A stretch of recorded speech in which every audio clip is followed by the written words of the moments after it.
Hi అందరికీ. ఈరోజు నేను పాపడ బిళ్ళ ఎలా తయారు చేసుకోవాలో చూపిస్తాను. ఫస్ట్ నేను ఈ మెటీరియల్ అయితే యూజ్ చేస్తున్నాను.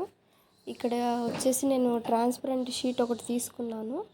దాని మీద గ్లూ తోటి గమ్ అయితే పెట్టేస్తున్నాను.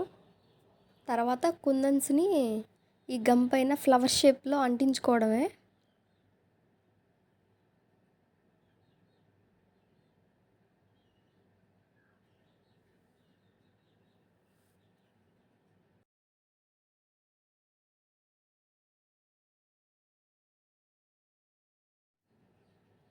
ఫింగర్స్ తోటి మెల్లగా ఫ్లవర్ షేప్లో అంటించుకోవాలి. నెక్స్ట్ వచ్చేసి ఇంకో ఫ్లవర్ కూడా అదేవిధంగా గ్లూ తోటి అంటించేసుకోవాలి.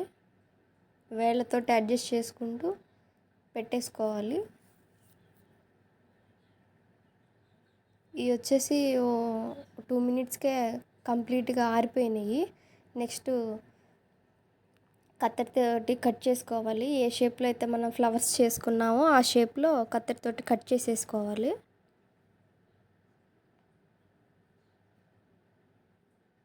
అదేవిధంగా నేను కింద పార్ట్ కూడా చేసేసాను.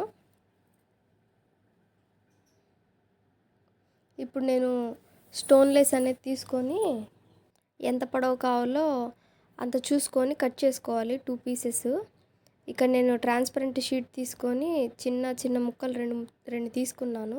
ఫస్ట్ పీస్ ఏమో డాలర్కి చైన్కి అటాచ్ చేశాను.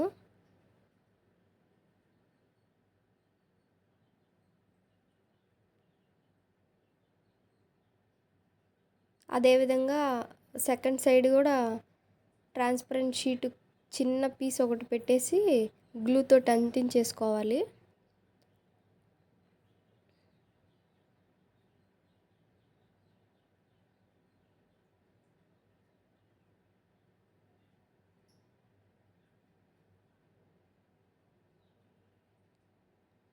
తర్వాత ఎక్స్ట్రా ఉన్న ట్రాన్స్పరెంట్ షీట్ కట్ చేసేసుకొని ఇప్పుడు బ్యాక్ సైడ్ హుక్ అనేది పెట్టేసుకోవాలి.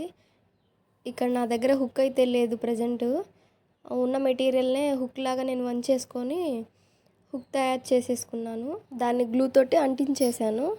తర్వాత టిష్యూ పేపర్ని పెట్టేశాను, వెంటనే ఆరిపోతుందని చెప్పేసి.